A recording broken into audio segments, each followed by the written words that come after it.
Las 8:09 de la mañana, estamos en ampliación de noticias. Hoy día, miércoles 2 de octubre, y vamos, por supuesto, tenemos una larga jornada con varios temas.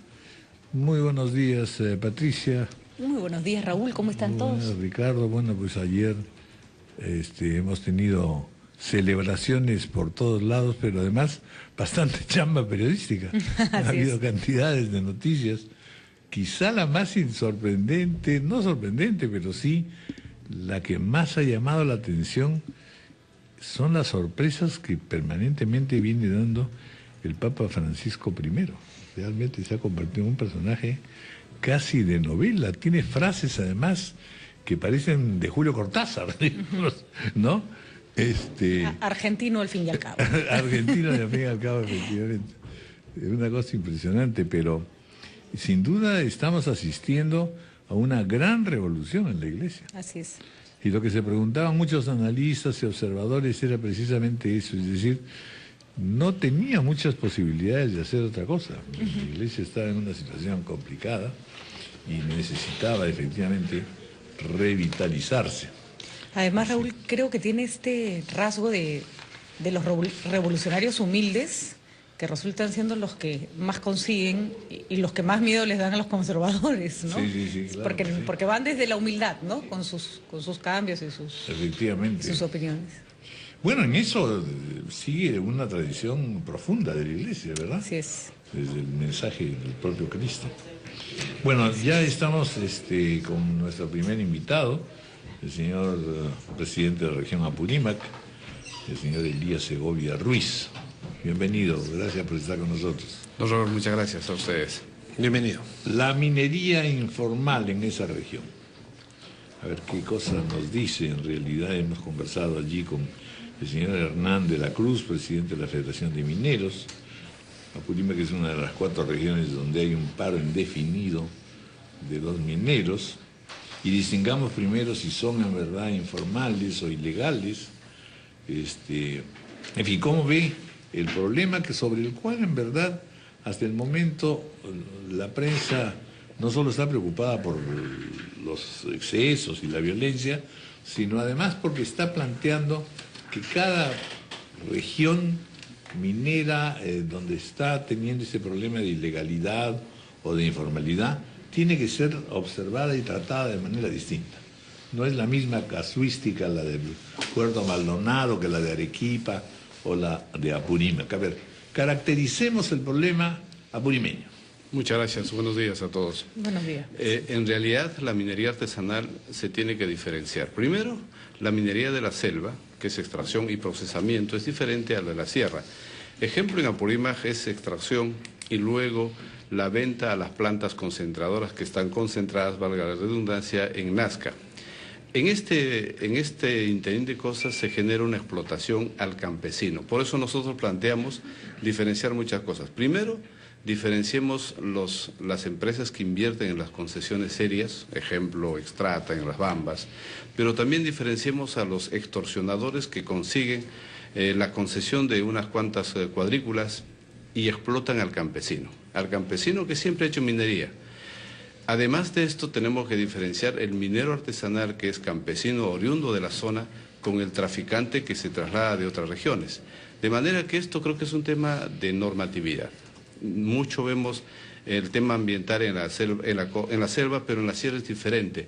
Yo creo que acá se ha generado un problema desde el decreto legislativo, la 1105, porque antes los gobiernos regionales habíamos sacado normatividad para que la formalización de estos mineros pase por un detalle, creo que ahora que se ha convertido en un cuello de botella, es el contrato de explotación minera del dueño de la concesión con el minero artesanal. Ahora, señor Segovia, usted menciona un elemento propio de la región, pero que no habíamos apreciado, por ejemplo, en Madre de Dios. Usted habla de artesanales. ¿Cuánta minería artesanal, cuántos mineros artesanales hay en Apurímac y cuál es su proporción con los informales? Porque lo que vemos nosotros es que ya este fenómeno nuevo está movilizando una gran cantidad de recursos, por lo que ya no se podría hablar de artesanales, sino más bien de gente que se resiste a ingresar a la formalidad porque le da muy bien así como está en la informalidad. Los artesanales todavía son mayoría. ¿Qué porcentaje representan en Apurímac, por ejemplo? Creo que vuelvo a insistir en normatividad. Artesanal se califica por 25 metros cúbicos por día de procesamiento y pequeño minero al que procesa por debajo de los 350 toneladas. Todos quieren formalizarse, pero hay el cuello de botellas que las dueñas los titulares de las concesiones no permiten porque es un gran negocio. Ejemplo, en muchas zonas se firma un contrato para que el 50% de lo que extrae un minero artesanal pase a propiedad o manejo del dueño de la concesión. De manera este cuello de botella se tiene que romper. Nosotros planteamos, por ejemplo, diferenciar a esos concesionarios que explotan con los que invierten. Ellos no invierten absolutamente ni un solo. ¿Y cómo resultan siendo concesionarios? ¿Cómo se les entrega esa concesión? Simplemente hacen el trámite en Ingemed. El denuncio, digamos. El denuncio, se le da la concesión y ese es un cuello de botella para explotar al campesino. Ahora, ¿Esto desde cuándo data esta situación? Porque no es una cosa muy reciente, supongo. Sí, ¿Cómo cuando se tiene una concesión? ¿Cuánto tiempo tarda? ¿Cómo Y se sobre renueva, todo debe no? haber una cierta vigilancia en el sentido de que si tiene la concesión y no la aprovecha, Simplemente la alquila. Se le concede, exactamente. se le cancela. Debía ser ese el término, nosotros peleamos por eso. Hay concesiones que ni conocen, nunca han invertido, simplemente están a la espera de que los campesinos vayan y firmen un contrato y los explotan. Pero si la norma diferencia a los concesionarios que invierten con los que explotan, sería muy fácil. Por ejemplo, se podría revertir la concesión en un tiempo de 2, 3 años que no... ¿Cuánto dura una concesión? No es permanente, siempre. ¿Ah, sí? Yo denuncio, me lo otorgan y se queda. Mientras tú pagues el mantenimiento, creo que es $3 por hectárea, es un regalo. Sí. Ese tema es normatividad. Por eso nosotros planteamos que si se les puede dar cierta facultad a los gobiernos regionales, esto se solucionaría. Pero no tenemos, ejemplo, en el Ministerio de Energía y Minas hay una dirección de formalización. En las regiones tenemos facultades, pero nada está enganchado. Por eso, ante este escenario de falta de facultades definidas, se aprovechan mucho los traficantes de la minería. Ya. Y entonces, frente a eso, ¿qué cosa exactamente hasta el momento el gobierno ha hecho? ¿Cómo ha respondido a este cuadro? Porque la otra cosa que me ha impresionado de su exposición es la existencia de campesinos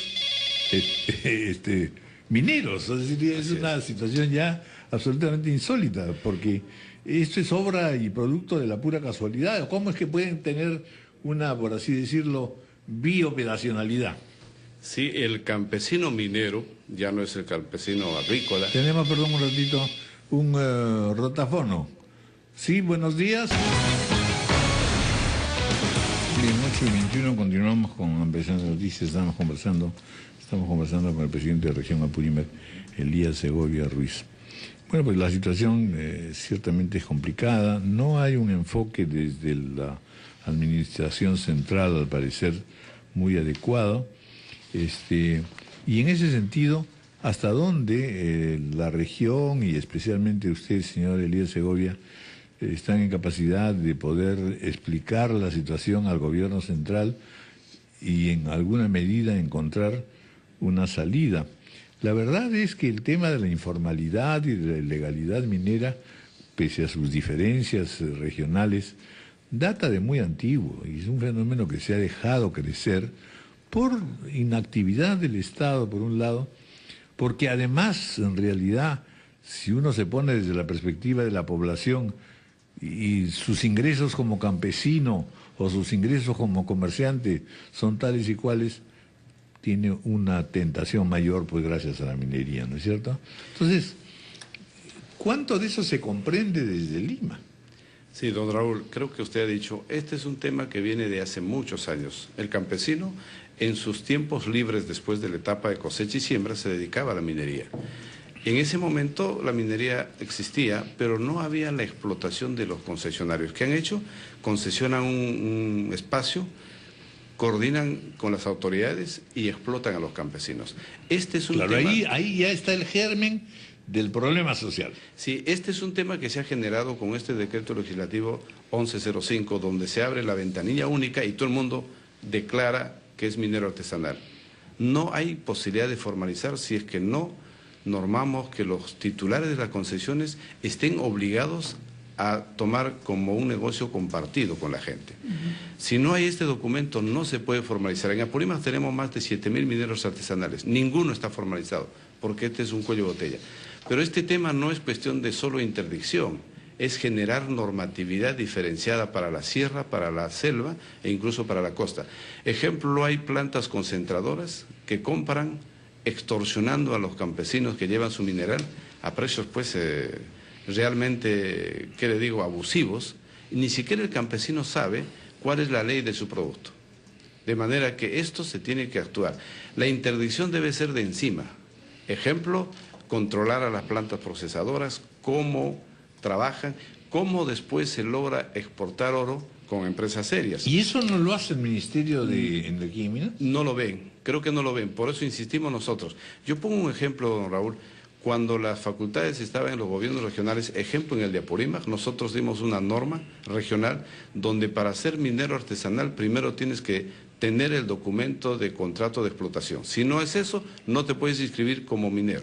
Pero con el decreto legislativo se abre, ahora tenemos casi 500.000 mineros artesanales. Cualquiera puede declarar que es minero Cualquiera. sin ningún requisito. Cualquiera, sin ni siquiera decir en qué concesión estás trabajando. Absolutamente. Sí. Y este cuello de botella se ha generado. Ahora, se dice que los gobiernos regionales no trabajan. No, pues, la normatividad debe ser clara y eso es lo que estamos reclamando. ¿Y cuál ha sido la respuesta del gobierno a este reclamo? Porque se dice que en realidad son excusas para no querer formalizarse, de que en realidad han tenido oportunidad de hacerlo y no han querido. Usted está planteando una serie de, digamos, trabas bastante claras. ¿Cuál ha sido la respuesta del gobierno con respecto a eso? Mire, en un momento se pensó que era cuestión de plazos, y ampliar los plazos y con eso solucionamos. No es esa. Bueno, no si las condiciones son incumplibles. No se tiene que cambiar la normatividad. Dos, se tiene que asumir que ese es un tema económico, no es un tema social. Por eso nosotros decimos, no hay problema de convulsión social, es un tema de tratamiento económico. Lo que tenemos que hacer es hacer una norma donde el titular de la concesión pueda trabajar con el minero campesino de manera que todos ganan en el tema medioambiental, en el tema de seguridad Esa social. asociación no existe. No se puede porque no hay normatividad clara. Y el poderoso... Porque no hay normatividad no clara, hay porque normatividad. sí habría una intención Claro. y una posibilidad. Hay una tendencia, don Raúl, que dicen que los mineros no quieren formalizarse. Todos quieren formalizarse, todos quieren pagar Por lo impuestos. menos en Abancay, no Sí, en generalicemos. Apurímac. Porque... Exactamente. En Apurímac todos quieren formalizarse porque quieren pagar impuestos. Yo le comento, al día de Apurímac salen más de 4 millones de dólares con minería artesanal. Desean pagar, pero no hay la forma mientras no se formalicen. Eso no está pagando ningún impuesto ahora. Absolutamente, absolutamente. ¿Y a dónde va? Simplemente va a las plantas concentradoras Está que están en en Nazca, Nazca. que también trabajan Informalmente. informalmente. El negocio Mucha está arriba, plata. el negocio no está Así abajo, es, como así es. siempre. Como Eso siempre. lo sabemos nosotros de siglos de realidad en la Así minería, es. desde que empezó, digamos. Por eso nosotros planteamos que ahora aparece el esclavo minero, que está en el socavón, que no sabe para quién trabaja. Así era Y eso- exactamente en la época colonial. Exactamente, y eso necesita normatividad. Bueno, entonces, ¿viene usted a Lima para conversar sobre esto? ¿O vamos a hablar del mes turístico de Apurímac, que también es importante? Este tema es un tema muy complicado para el país, incluso transmitimos Yo soy representante de la Asamblea de Presidentes Regionales para el tema de minería informal, Ya. artesanal, pero tienen que escuchar para generar normas. ¿Usted ha conversado con el Sí, ministro? yo participo ¿Qué frecuentemente. impresión tiene usted de este ministro? No, el ministro ¿Siente que tiene inteligencia, capacidad y decisión? creo que tiene que asumir su rol, porque ahora todo O sea, me está concentra- negando Todos- las tres virtualidades. Todo se va concentrando en el Consejo de Ministros y no es, creo, correcto. Cada ministerio debe generar un espacio de diálogo con los que están metidos en el tema y generar normatividad. Ejemplo, si solamente damos un plazo a las concesionarias que no invierten ni en mejoras, ni en investigación, ni en exploración, se les tiene que dar un tiempo para que devuelvan al Estado.